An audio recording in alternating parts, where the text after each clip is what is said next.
Writers and scholars are canceled for wanting to stop cancel culture. We give updates on COVID, and Kanye West announces he's running for president. My name is Sean Clinton, and this is the Guide of Freedom Show.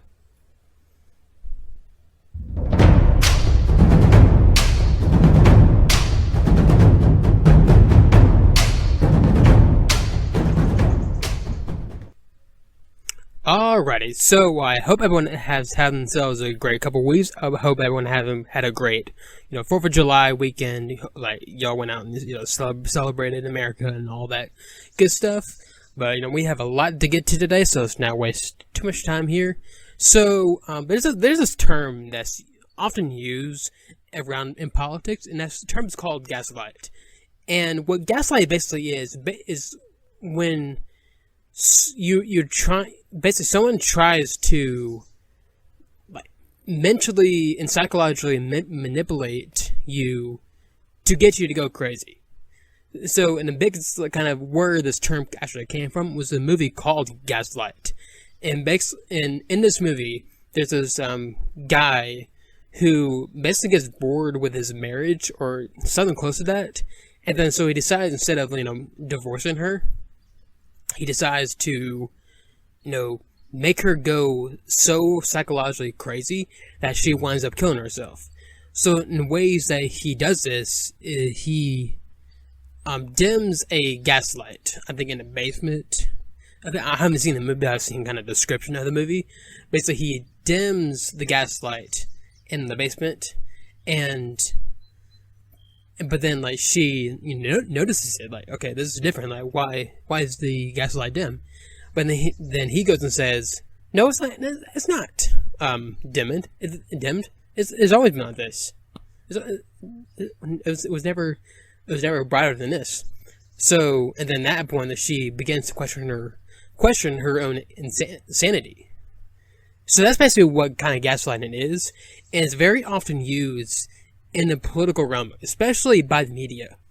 So, especially this week, there has been nothing but gaslighting from the media, and the biggest thing is over cancel culture, and about where this kind of started, this whole gaslighting about cancel culture, is due to President Trump's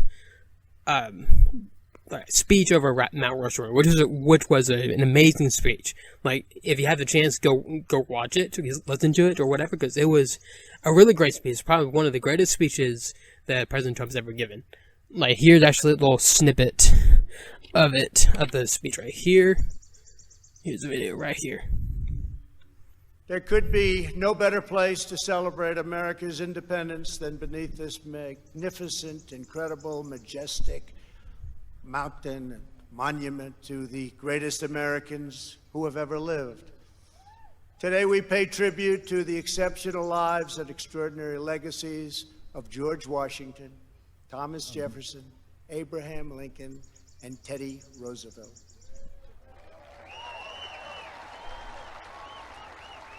I am here as your president to proclaim before the country and before the world, this monument will never be desecrated. These heroes will never be defaced. Their legacy will never, ever be destroyed. Their achievements will never be forgotten. And Mount Rushmore will stand forever as an eternal tribute to our forefathers and to our freedom.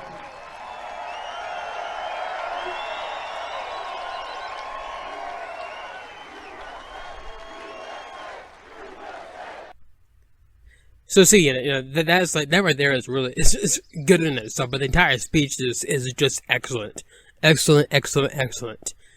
So, but where this kind of what I'm talking about, the gaslight about cancel culture, is because in his speech, President Trump did bring up the cancel culture and how the left is using it. So here's actually a little bit of the transcript from that section. A little bit. This is just part of the speech, but here's where he starts right here. One of their political weapons is cancel culture, driving people from their jobs, shaming dissenters, and demanding total submission from anyone who disagrees. This is the very definition of totalitarianism. I'm sorry if I probably botched that badly. Fun enough, people were making fun of President Trump for like messing up that word, and it is completely alien to our culture and to our values, and it has absolutely no place in the United States of America. This attack on our liberty, our magnificent liberty, must be stopped, and it will be stopped very quickly. We will expose this dangerous movement, protect our nation's children from this radical assault, and preserve our beloved American way of life. In our schools, our newsrooms, even our corporate boardrooms, there is a new far-left fascism that demands absolute allegiance. If you do not speak its language, perform its rituals, recite its mantras, and follow its commandments, then you will be censored, banished, blacklisted, persecuted, and punished. It's not going to happen to us. Make no mistake, the left-wing cultural revolution is designed to overthrow the American Revolution. In so doing, they will destroy the very civilization that rescued billions from poverty, disease, violence, and hunger, that lifted humanity to new heights of achievement, discovery, and progress. To make this possible, they are determined to tear down every statue, symbol, and memory of our heritage. Yes.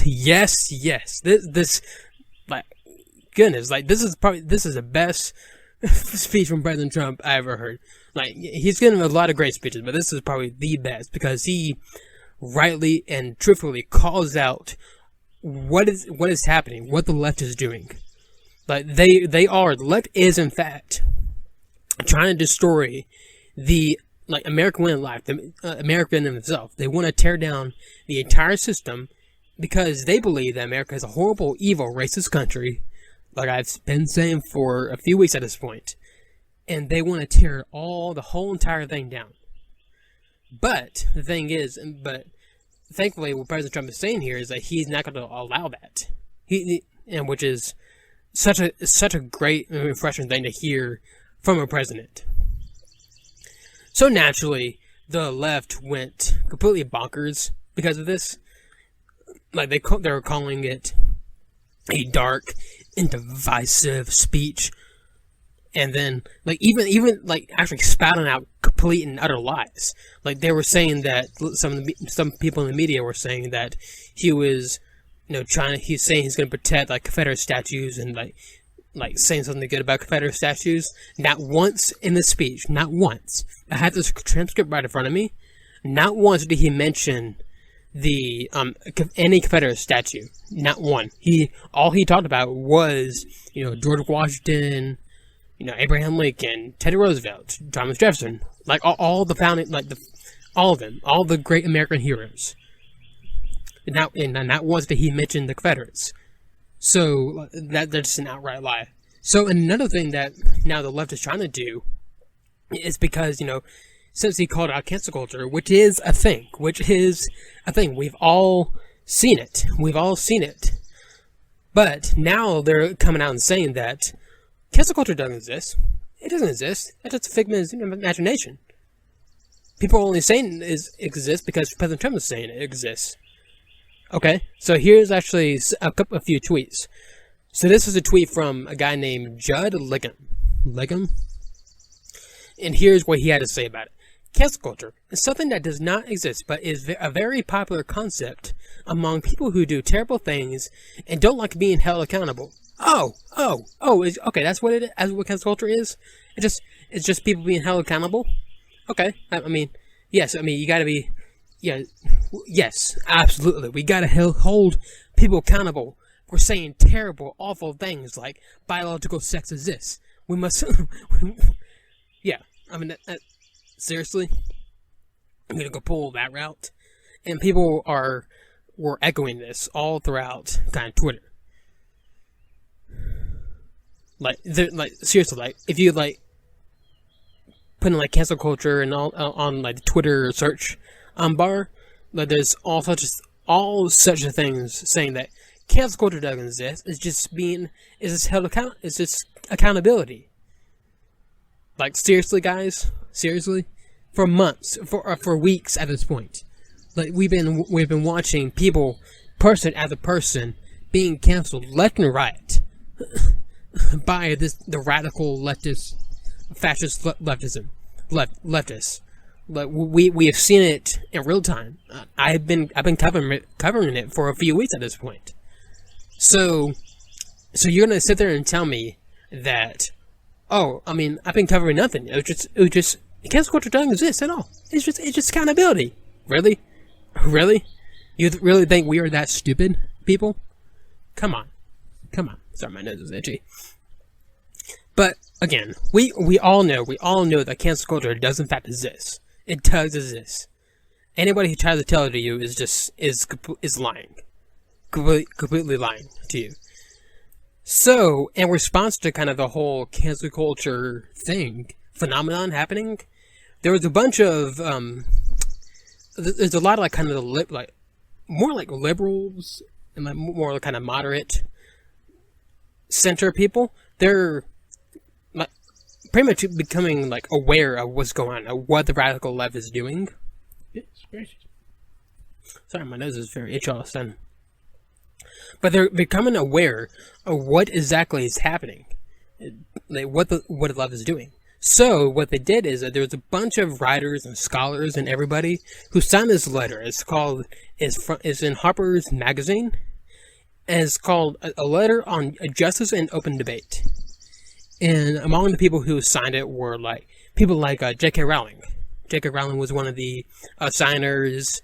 Let's see.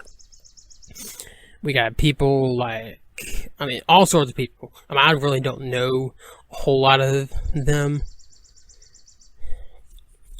I mean, you got Neil Roberts and all, Michelle Goldberg or David Greenberg, and like Jonathan Haidt signed it. I think Barry Weiss as well. Yeah, Barry Weiss was one of the signers. Noam Chomsky, Matthew Iglesias from Vox, and yeah, a lot about. I mean, it was a good bit of signups right here. It's pretty impressive list. So again, this is in Harper's Magazine, and here's what the letter said. Our cultural institutions are facing a moment of trial. Powerful protests for racial and social justice are leading to overdue demands for police reform, along with wider calls for greater equality and inclusion across our society, not least in higher education, journalism, philanthropy, and the arts. But this needed reckoning has also intensified a new set of moral attitudes and political commitments that tend to weaken our norms of open debate and toleration of differences in favor ideological conformity. As we apply the first development, we also raise our voices against the second. The forces of illiberalism are gaining strength throughout the world and have a powerful ally in Donald Trump, who represents a real threat to democracy. So this is not a right-wing letter in any sort of way. Seriously, it starts off with trying to bash President Trump. That is literally what it started out with. But here it continues. But resistance must not be allowed to harden into its own brand of dogma or corrosion. I'm sorry, guys. Which right-wing demagogues are already exploiting. The democratic inclusion we want can be achieved only if we speak out against the intolerant climate that has set in on all sides. The free exchange of information and ideas, the livelihood of a liberal society, is daily becoming more constricted. While we have come to expect this from the radical right, censorship is also spreading more widely in our culture, and the tolerance of opposing views evoke for public shaming and sorry guys, and the tendency to dissolve complex policy issues in a blinding moral certainty. We uphold the value of robust and even caustic counter speech from all courts, but it is now all too common to hear calls for swift and severe retribution in response to perceived transgressions of speech and thought.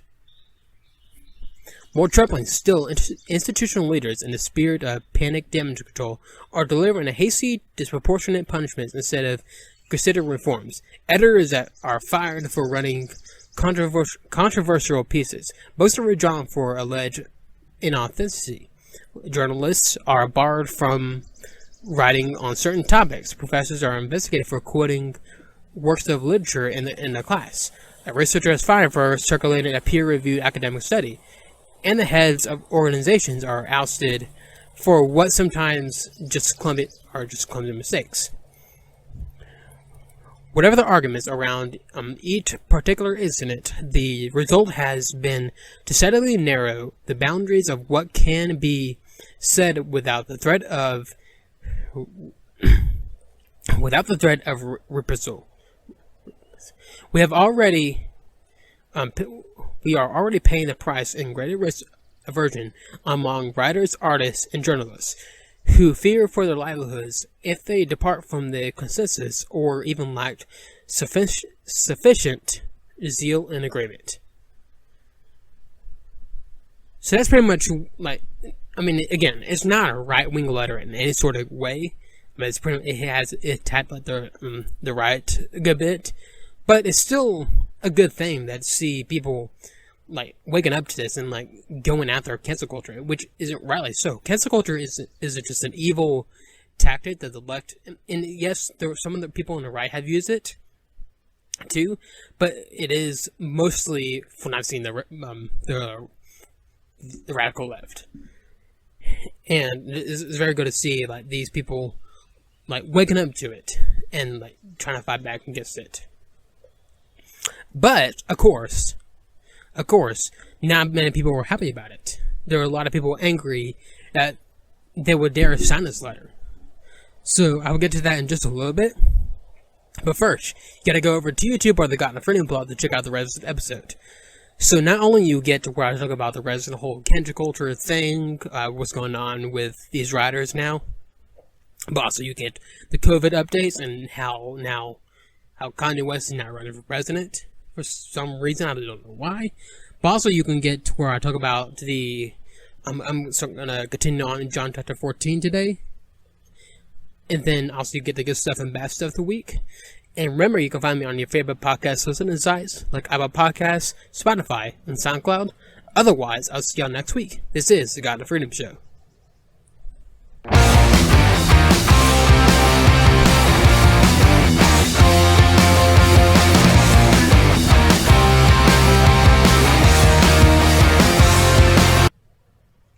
Alrighty, so in response to these people signing this letter and everything, they were shellacked and pretty much canceled for it. So of course, one of the signers was a guy named Matthew Yglesias, who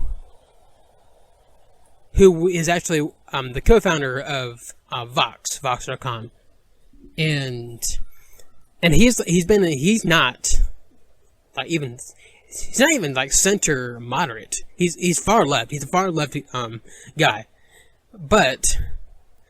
and he's actually been a proponent of cancel culture himself. But I guess he's seen, okay, this is actually getting pretty bad. I'm gonna sign this letter and start to fight back against it. Well, apparently one of the editors there, or one of the writers or whatever, got pretty upset that he would dare sign this letter. So here's what the letter said. This is from someone named Emily Menderev, who is actually who's transgender. It was a transgender woman who's actually a biological man, actually. But here's what he said. To the editors, as a trans woman who very much who very much values her position at Vox and the support the publication has given for her through the emotional and physical turmoil of transition. I was deeply saddened to see Matt Iglesias' signature on the Harper's Weekly letter. Matt is, of course, entitled to his own opinion, and I know he is more nuanced thinker than signing the letter that would suggest. He has never been anything but kind to me, and has often supported my work publicly, and all of which I am extremely grateful for. But the letter, signed as it is by several prominent anti-trans voices, and containing as many as dog whistles toward anti-trans positions as it does, ideally would not have been signed by anybody at Vox, much less one of the most prominent people at our publication. So, because there's some people who, on the letter, who say, biological sex exists, so now Matt Iglesias is now a transphobe because he signed a letter with people who said that, even though in the letter there's nothing about trans issues at all. Of course, and this is really an attack on J.K. Rowling, who is a big, kind of outspoken voice about this. She has come out basically saying that, biological sex exists, like this whole trans movement thing where even if you think you're a woman, but you're actually a biological man, or you're a man is a man, as a woman is a woman. That's what she basically said. But now that's just an evil position to hold these days. So, and thankfully, in her defense too, she has not backed down from it at all. She has not even backed down from writing this letter, which really good on her for that, and props. So, yeah, it continues right here. Again, Matt's opinions and experiences are his own, and he can do what he wants with his free time. But his signature on the letter makes me feel less safe at Vox, and believe significantly in its stated stated goals of building a more diverse and more thoughtful workplace. See, so now this person now feels less safe because he signed a letter. Seriously, he signed a letter, and now this person feels less safe. Seriously, grow a thicker skin. Seriously, but he was shellacked all over social media for this, and it was, you kind of started wondering, will he be fired from Vox because of this? Which would have been hilarious, because these people are the same people who are saying that cancel culture doesn't exist are now canceling these people.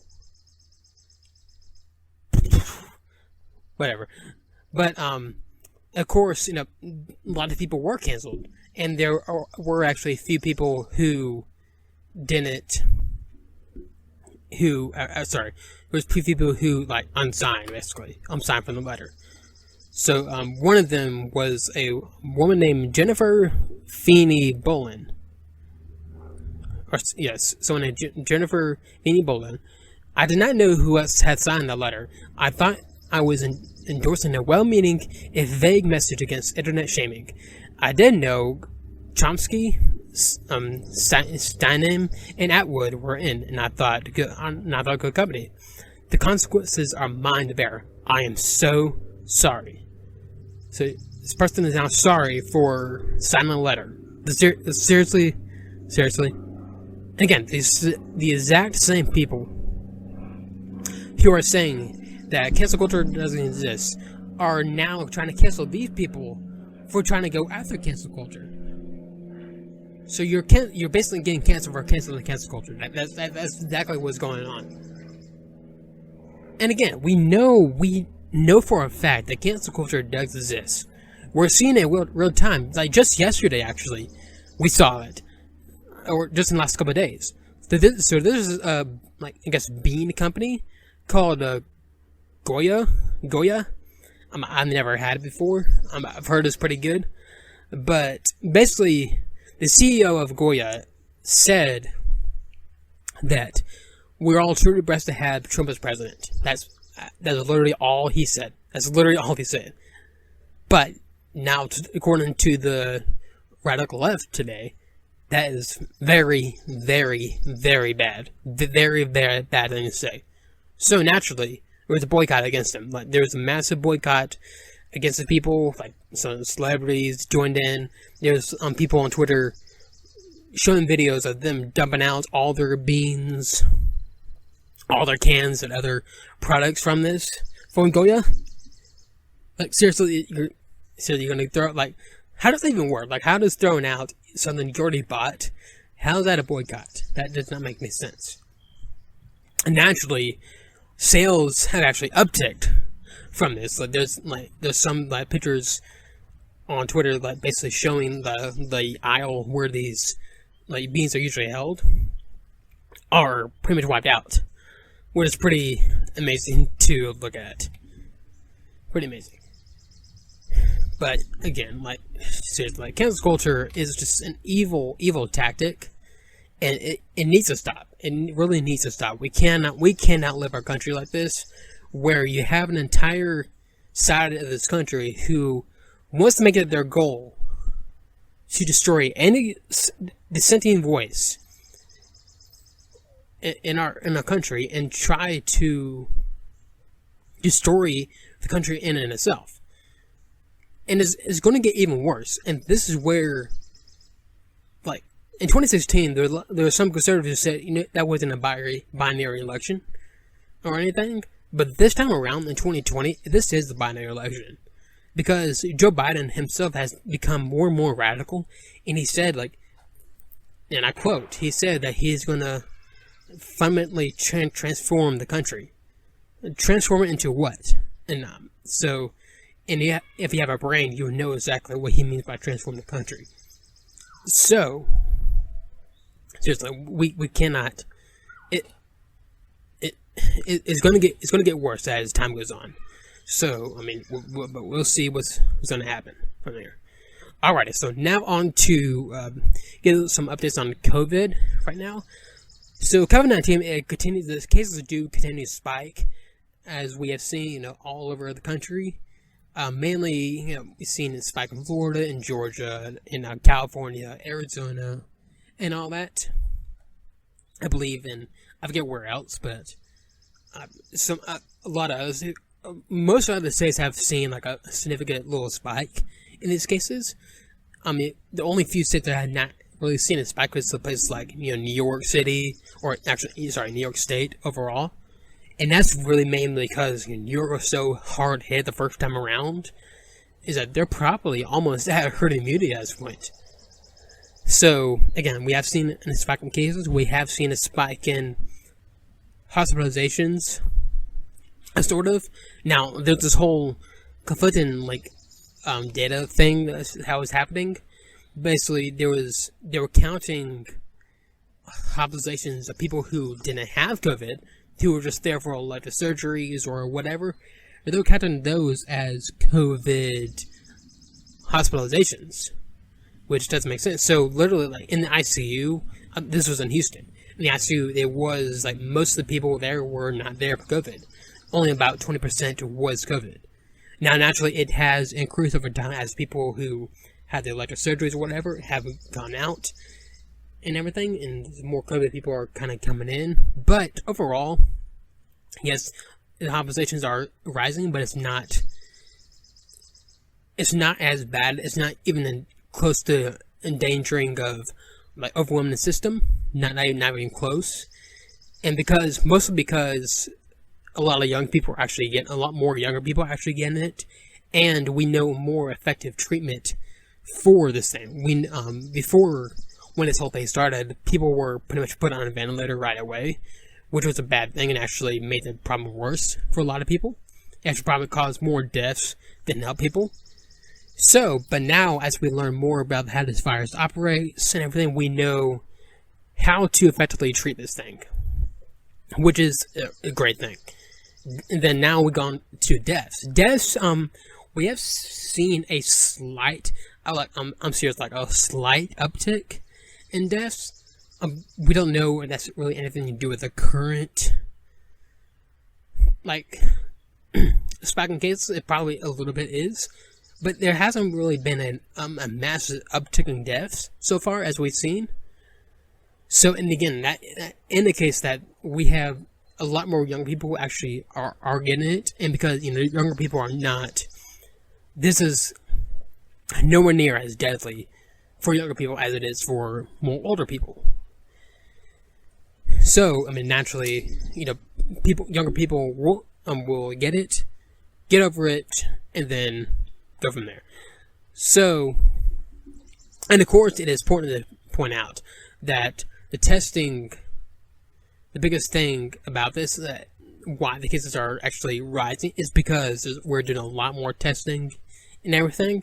So, and the CDC has come out and actually said that it is probably a lot more widespread than what the testing has suggested, which is actually some good news, because it tells you that this thing is not nearly as deadly as it was made out to be, and we're going to pretty much be close to herd immunity at this point, which, I mean, is something that we probably need to strive for. I'm just saying, because it's no guarantee that we will get a COVID vaccine, at least not anywhere in the near future. So, and we can't stay locked down for months on end. And there's some states that are actually starting to lock down again. The city of Atlanta, the mayor said that they're going to go back to phase 1 of the reopening process, and then for some reason, like now, the Texas governor has said that he's going to, if COVID gets worse, he's going to consider locking down the state again, which would be a huge mistake. We cannot lock down again. And like, Governor Kemp has the right. Like, we cannot do this because the deaths from the economic downfall, if we lock down again, will be far greater than what COVID would offer. Especially because the economic downfall and deaths will be more long term than anything from COVID.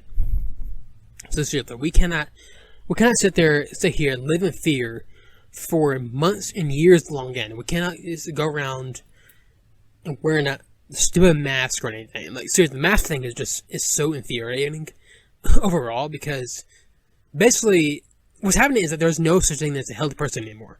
Like, you're now supposed to pretend, say to yourself, I'm sick, I have a deadly virus inside of me, I'm sick, so I had to wear a mask and all that. Like, seriously?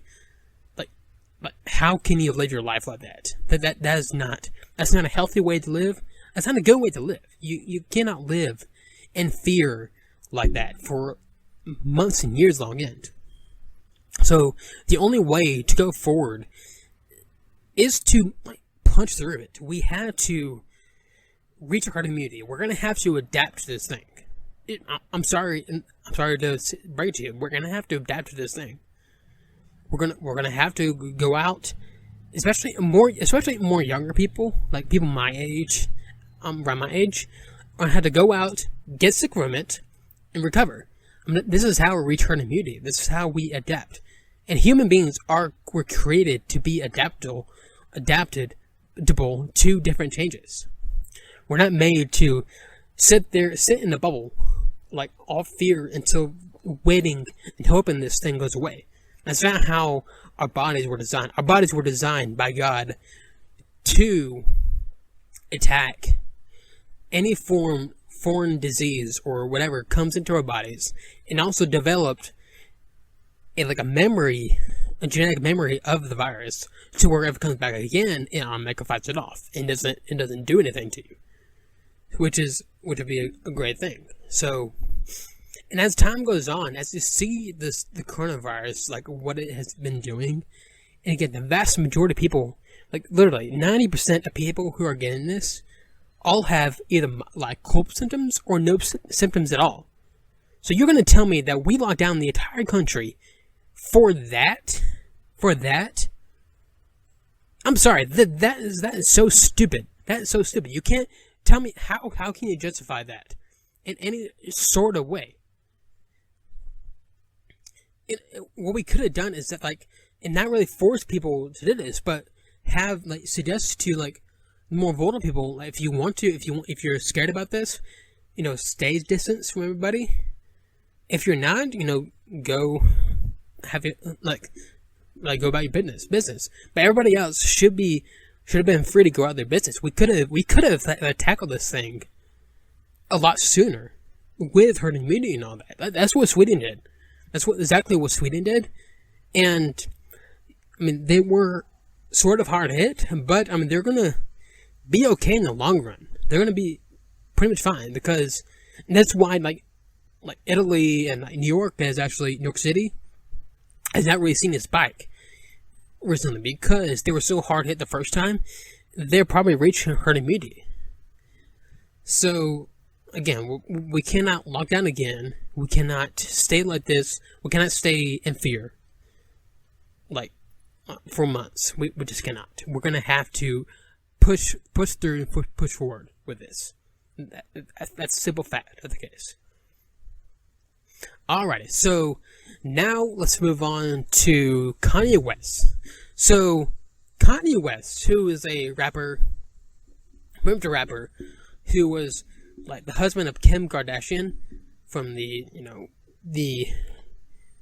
Meet the Kardashians, Keeping Up with the Kardashians or something like that. I didn't watch it.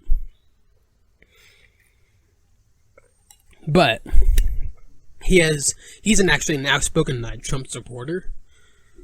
I mean, he's not really in any. I mean, he probably is more kind of Republican, moderate, and all that, but he's not. It doesn't seem hardcore conservative.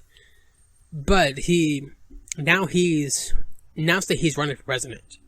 But I'm not kidding. He's actually now running for president, and of course he's running third party, and it's like his own party he created. It's called the Birthday Party. I'm not kidding. That's what it's actually called. So, obviously, this is kind of a farce. It seems like a joke. Overall, it seems silly. I mean, definitely, he says some kind of reasonable things on his Twitter page. Because since then, I mean, he's like gone after Planned Parenthood and everything, which is, I mean, it's all said and good, all good for what it's worth. But seriously, I mean,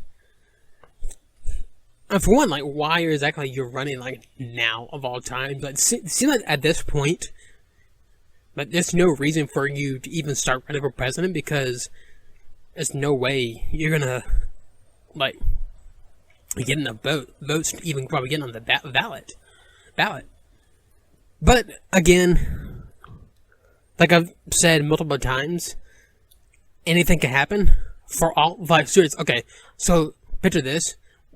What I'm saying about Kanye West now is the exact same thing I thought about when Trump started running. I thought, oh, it's just a joke and a farce and everything. Yes, he started running earlier, but still, it's not the same thing. But now, obviously, he's president, so anything can happen.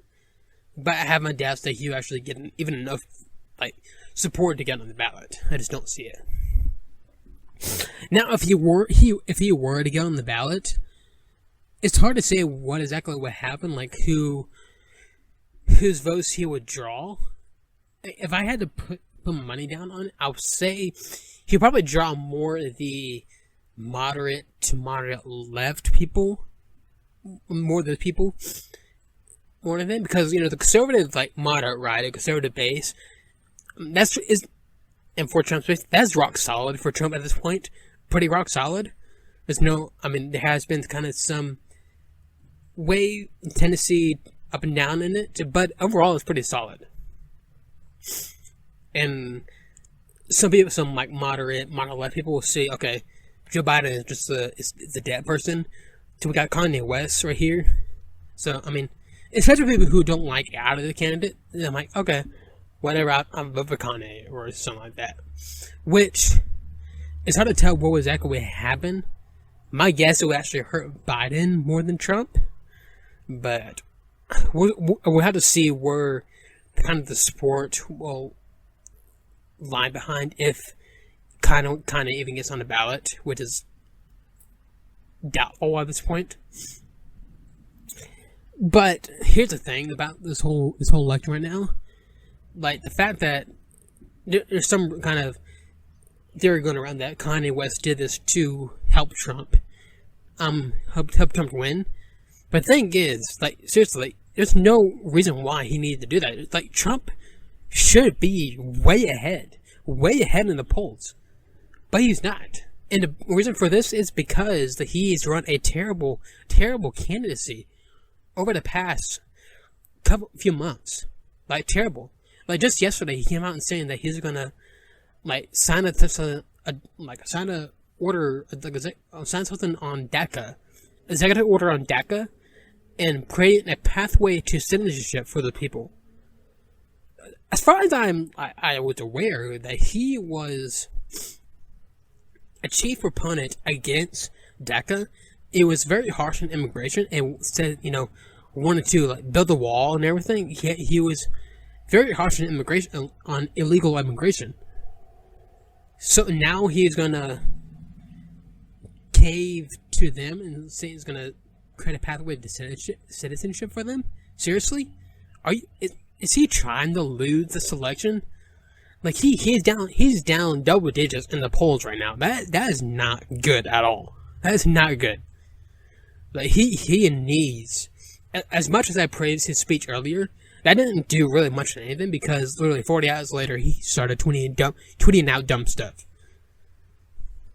Like, okay, his biggest, seriously, what needs to happen is like somehow I'm gonna say something kind of unpopular right here, and I don't really want it to happen or anything, but just hear me out.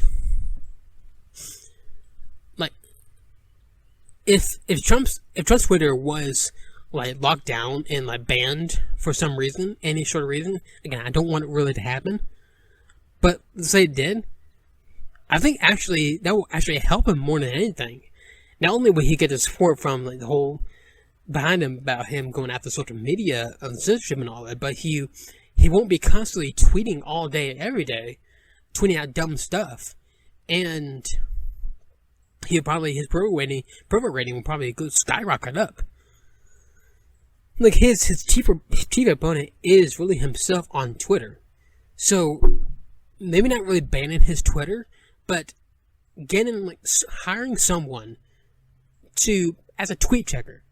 Someone, like, before he sends out the tweet, I mean, I don't know if you can do, or I don't know, send out, like, have the person look at the tweet saying, this is not advisable, or anything. But seriously, hire a person to do that. I would take that job. Because it seems like a pretty easy job to do.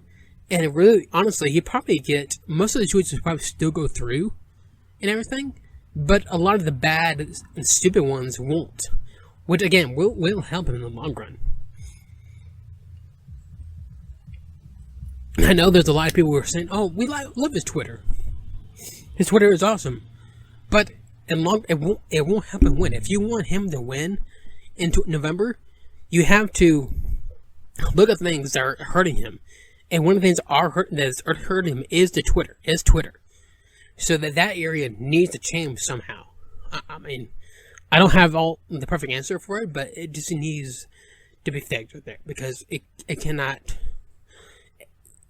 go on like this. And if it continues it does, he will lose in November, and he'll have no one to blame but himself. Alrighty, so let's get on to some of the good stuff and bad stuff of the week. Sorry, no, not that good. Sorry, backtrack. Let's get on to John chapter 14. So we're going to be actually finishing up John chapter 14 today. We're going to be starting from John 14:15 to 30, which finishes up the chapter. And remember, you can follow me along if you want, and I'll be in the New Living Translation. Jesus promises the Holy Spirit. If you love me, obey my commandments, and I will ask the Father, and he will give you another advocate who will never leave you. He is the Holy Spirit, who leads into all truth. The world cannot receive him because it isn't looking for him and doesn't recognize him. But you know him because he lives with you now, and later will be in you. Now I will not abandon you as orphans. I will come to you. Soon the world will no longer see me, but you will see me. Since I live, you will also live. When I am raised to life again, you will know that I am in my Father, and you are in me, and I am in you. Those who accept my commandments and obey them are the ones who love me. And because they love me, my Father will love them, and I will love them and reveal myself to each of them. Judas, not Judas Iscariot, but the other disciple with that name. It's funny how many people in Jesus' disciples who had the same name. I'm pretty sure there was like 2 Simons, like 2 Judases, obviously, and all that. So it's pretty funny to see. Anyway, it said to him, Lord, why are you going to reveal yourself only to us and not the world at large? Jesus replied, all who love me will do what I say. My Father will love them, and we will come and make our home with each of them. Anyone who doesn't love me will not obey me. And remember, my words are not my own. What I am telling you is from the Father who sent me. I am telling you these things now while I am still with you. But when the Father sends the advocate as my representative, that is the Holy Spirit, he will teach you everything and will remind you of everything I have told you.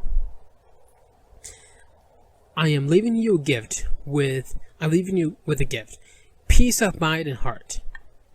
And the peace I give is a gift the world cannot give. So don't be troubled or afraid. Remember what I told you. I'm going away, but I will come back to you again. If you really loved me, you will be happy that I am going to the Father, who is greater than I am. I have told you these things before they happened, so that when they do happen, you will believe. I don't have much more time to talk to you because the ruler of this world approaches. He has no power over me, but I will do what the Father requires of me, so that the world would know that I love the Father. Come, let's be going. So in this passage, basically, what Jesus is outlining is multiple different things. For one, he's predicting his death was about to happen here in a short amount of time. Well, he's going to be, crucified and everything, and also be raised from the dead. But also, he's predicting kind of the Pentecost in so many shape or form. Basically, that's when the Holy Spirit comes in them, and then they start speaking multiple languages throughout the world. So it's pretty cool stuff right there. So next week we're going to be starting John chapter 15. So can't wait for that. So we're almost done with John right here. It's pretty crazy. Again, I don't know what exactly I'll go on to. I'm kind of thinking Acts. Just going straight into Acts from here on out. From here, but we'll see. Alrighty, so now let's get on to some good stuff and bad stuff of the week. So some good stuff of the week. Let's continue on with kind of talking about Jesus and everything. So I'm currently going through a book. It's called A Beautiful Outlaw, and it's by John Eldredge, who's the author of Wild at Heart. In this book, basically, it outlines the personality of Jesus and how, because if you watch some of the movies and some like that, the mini series on TV about the Bible series that comes on History Channel every Easter, Christmas, and then some of the movies about Jesus and everything, you always notice that there's no real personality coming from the guy who plays him. He's always kind of almost dull in some way. I hate to say it like that, but it's just, I can't think of a way to describe it. It's hard to relate in some way And like what John points out in the book is basically saying that when you just like read the gospel without any kind of outlook on how Jesus actually was in his personality, it kind of like, it's like watching a show, like he like says this in the book, it's like watching a show without sound. Like you don't get the full picture of it. So, but when, like, in the book, he outlines certain aspects of his personality, like how he had a great sense of humor, which he definitely did, and like how, like, he was fierce and everything, like he was fully God and fully man. So he had, he was God, but he has to have the personality of, like, humans too. Like, in the best, like, and other media that has really shown this perfectly is, once again, the Chosen series. Seriously, if you have not watched that series, go watch it, because it perfectly outlines what John is talking about in that book. Like, Jesus is portrayed, like, so good in that show. Like, it completely changes how I read the Gospels now. Like, it just gives it a whole new light. Not only for Jesus, but also the disciples. I kind of know their backgrounds now. I know, like, how, like, Simon was struggling with, like, his faith and everything, like, and how, like, he was in tax debt and everything, like, he was trying to, work to provide for his wife and everything. So and how, like, Simon was, like, a very fierce, like, guy and everything. So it's very interesting, very cool to watch. So definitely, again, check out that series. Also, pick up a copy of the Beautiful Outlaw book. I'm still reading through it, but it's so good so far. It's really good. Definitely check it out. You can find it on Amazon, or probably the Raise My Heart page that John Eldridge runs. But definitely check it out. Alrighty, so now let's get on to best of the week. So some best of the week. Speaking of kind of the whole destroying the country and everything. So about a couple weeks back or so, there's this a bunch of protesters basically stormed a private gated community, like literally stormed the gate. It started like threatening to burn down some houses. And so in one of the houses, a couple came out with the husband had an AR-15 and his wife had a handgun, and they were protecting the home from being burned down, and they were in fact threatening to burn it down and attack them and everything. So now, because of this, there's a huge outrage over this, and like, oh, how dare these people protect their homes with guns and everything. So in response to this, the St. Louis DA put out a warrant, not for their arrest, but for to have the guns confiscated. I'm not kidding. Like, for defending their home, their guns were confiscated. So, do you seriously believe that this is just about police brutality at this point? Do you seriously believe this is about just racism at this point? No, this is about destroying the country. And if Democrats do get power, they will continue to do stuff like this. They will attack the Second Amendment. They will attack the First Amendment. They will go after everything. They will tear down every single fabric of this country. So, this is why I say that President Trump needs to get his act together. Because, seriously, we cannot afford to lose this election. Because it will go down a very dark, horrible path if he does. Alrighty, so I'll be back here next week with all the latest. My name is Sean Clinton, and this is God and Freedom Show. If you enjoyed this episode of the God and Freedom Show, hit that like button and follow the page to get more content. You can also find me on your favorite podcast listening sites like Apple Podcasts, Spotify, and SoundCloud. Thank you for listening or watching.